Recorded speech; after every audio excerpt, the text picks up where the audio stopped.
Johnny and Janie, who are past childhood, are not yet quite grown into manhood and womanhood. They are in between. And the in-between period is known as adolescence. And one important aspect of adolescence is known as puberty. This name is used to describe the physical growth and change that bring sexual maturity.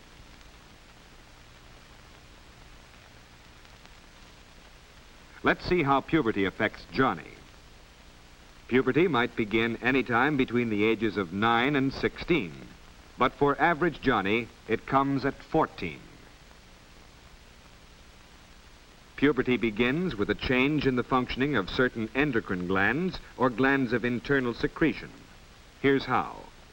The pituitary gland at the base of the brain, which controls growth, begins to secrete in great quantity the growth hormone. The slow growth of late childhood takes a sudden spurt, and for about 3 years, the boy grows rapidly in height, weight, and strength. Shortly after the spurt in growth comes the secretion of a second hormone, the gonadotropic hormone. This brings about the appearance of the primary sex characteristics, which are directly related to reproduction.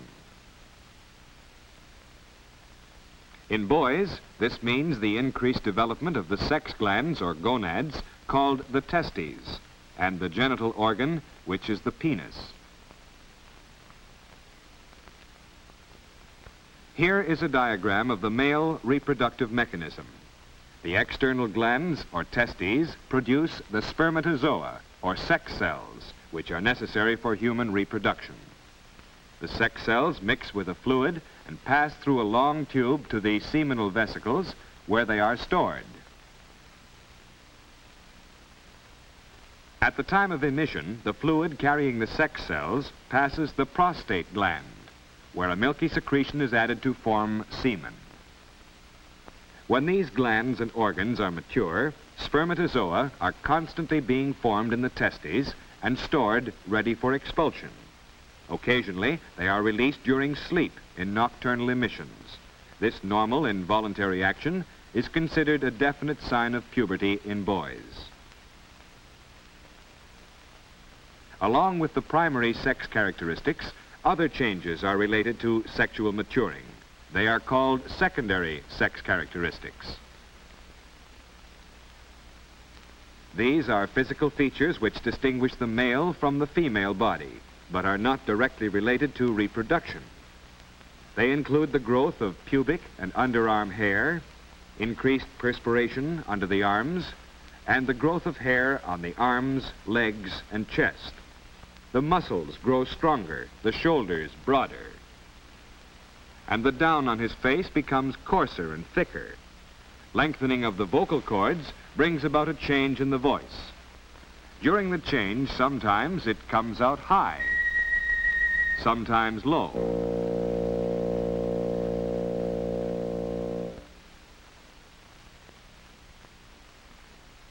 Let's review the changes that took place for Johnny during puberty. At about 14, he took a sudden growth spurt. Then he developed the primary sex characteristics. That is, his sex glands and genital organs developed, and he had nocturnal emissions of semen. And finally, the secondary sex characteristics appeared.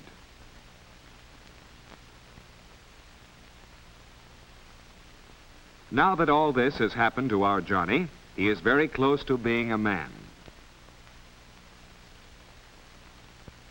Let's see what happened to Janie during puberty. Here she is at age 10. She is an average girl, just as Johnny is an average boy. In girls, puberty is preceded for a year or so by increased secretion of the growth hormone from the pituitary gland. And for about 2 years, Janie grows rapidly. Actual puberty begins at about 13, usually a year earlier than it does in boys. At this time, the sex or gonadotropic hormone is secreted in greater quantities, and the sex glands and organs develop rapidly. Since these are all internal organs in girls, their rapid development may cause the stomach to protrude. The pubescent girl is usually very self-conscious about this.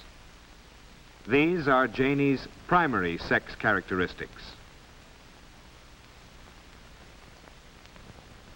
Here is a diagram of the fully developed female reproductive mechanism.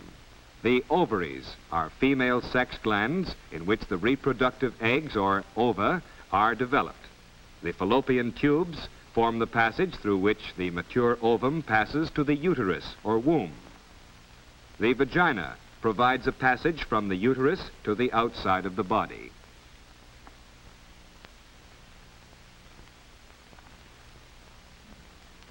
At puberty, female sex cells begin maturing within the ovaries. Usually, one egg reaches maturity and is released every 28 days.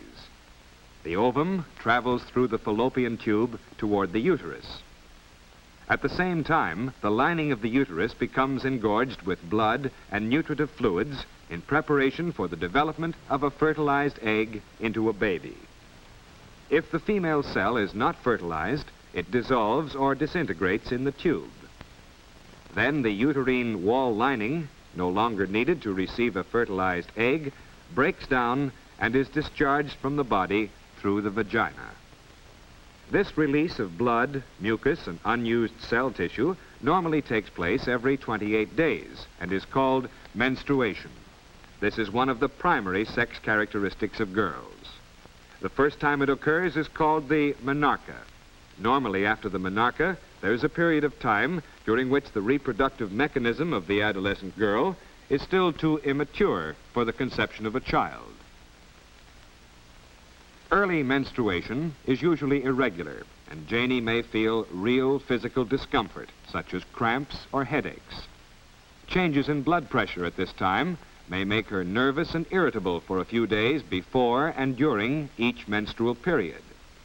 Later, when her glands and organs become mature and regular, physical discomfort will normally disappear. During the years of puberty, Janie develops the secondary sex characteristics of girls. From a flat-chested child, she becomes a curvaceous teenager. Her breasts fill out and her hips grow rounder and broader. Pubic and underarm hair grows.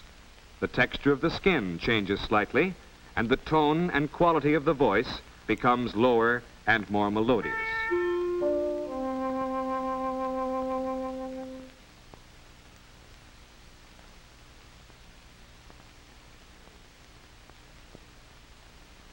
Let's review the changes that took place for Janie during puberty. First, between 10 and 12, there was the sudden growth spurt. Then the primary sex characteristics developed, that is, her sex glands and genital organs developed, and menstruation began.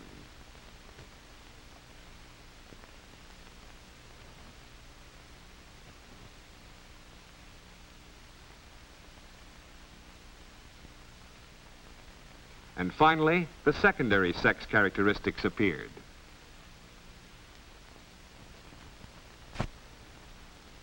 Now Janie is a normal teenager because along with these developments, the functioning of her endocrine glands has been normal. Once puberty has been accomplished, the sex glands secrete sex hormones. These slow down the secretion of the growth hormone by the pituitary gland, and the adolescent gradually stops growing. It is this balanced interaction of the sex and pituitary glands that brings about normal development. And this is important because if the functioning of the glands is not balanced, the adolescent may differ from others of the same age. For instance, the girl who reaches sexual maturity earlier than her friends may get the reputation of being boy crazy. Actually, the behavior that bothers her friends may be the result of early glandular activity.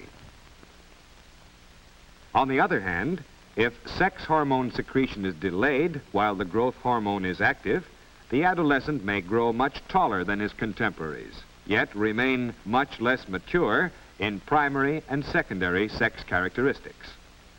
Although these differences are likely to even out in the end, they may cause emotional disturbances which could have an effect on personality during adolescence and even later in life.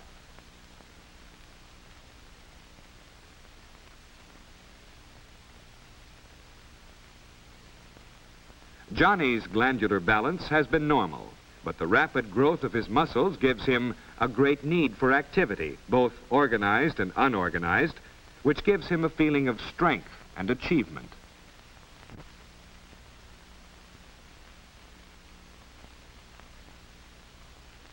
And this need for physical activity may express itself in many ways.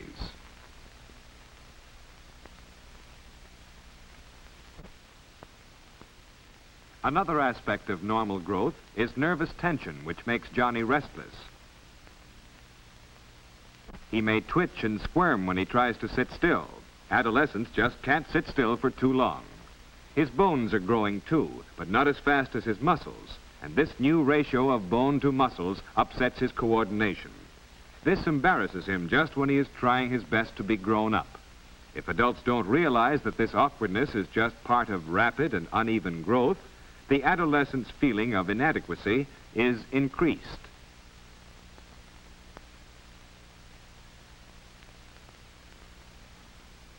And Janie has problems too.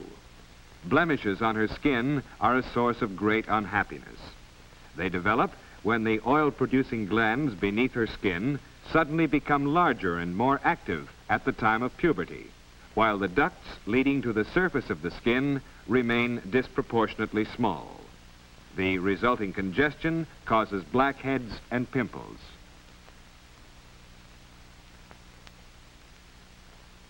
Recognition of the cause of these blemishes usually will encourage cleanliness and attention to diet. But even if she has no blemishes, there is still a great adjustment for Janie to make.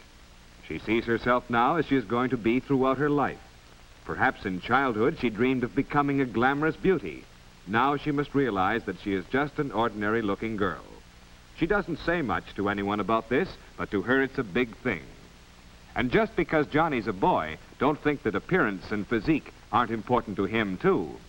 Johnny and Janie both need reassurance that they are accepted and respected for what they are. Often, too, there are problems which seem to be emotional, but are really based on physical growth.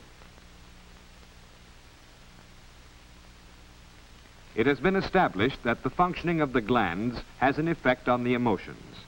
At the time of adolescence, there is a change in the whole system of endocrine glands.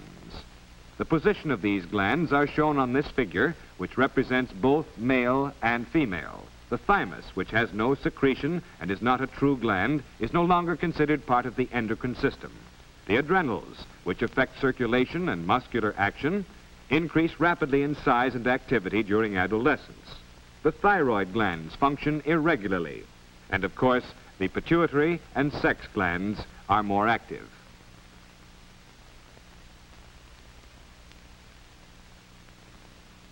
This gradual and irregular readjustment of the glandular system is almost certain to make Janie or Johnny nervous, excitable, and a little emotionally unstable.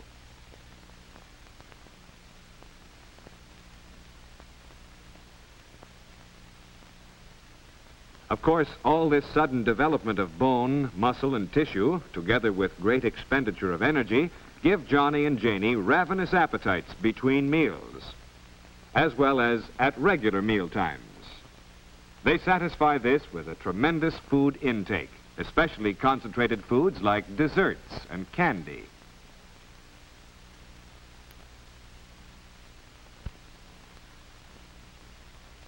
But because of all the physical and emotional stresses and strains, their appetites may be up one day and down the next. This may cause friction with Mom, who may be annoyed if her specially prepared meal is not appreciated.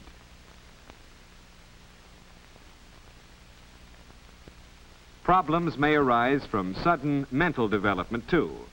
He wants to think things out for himself, which may take the form of arguing with his elders. During the years of puberty, the number of mature brain cells increases greatly. The intercommunication system of the brain strengthens and develops. There is a new craving for mental activity. Johnny begins to question authority. Again, recognizing the physical basis of this increased mental capacity should lead to patience by parents and the encouragement of real family discussion.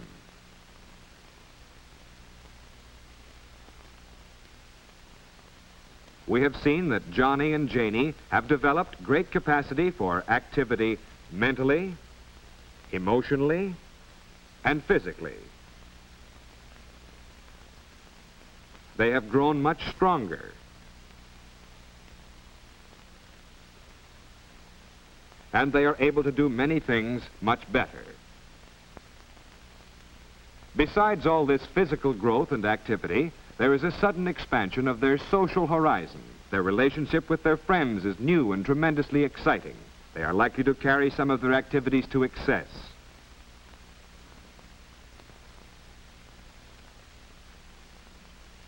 They may burn the candle at both ends, and if they don't watch out, fatigue, general achiness, digestive troubles, susceptibility to infectious diseases, or even imaginary illness caused by emotional maladjustment may develop. These are common dangers during adolescence, and to guard against them, Johnny and Janie must have enough sleep, lots of fresh air, plenty of nutritious food, and regular medical checkups to make sure that their physical health is good.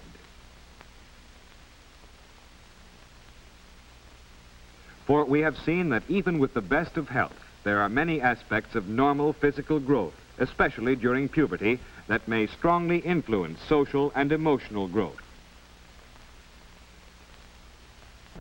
Therefore, each Johnny and each Janie need the sympathy, understanding, and cooperation of parents and teachers to help them through these in-between years that we call the age of puberty.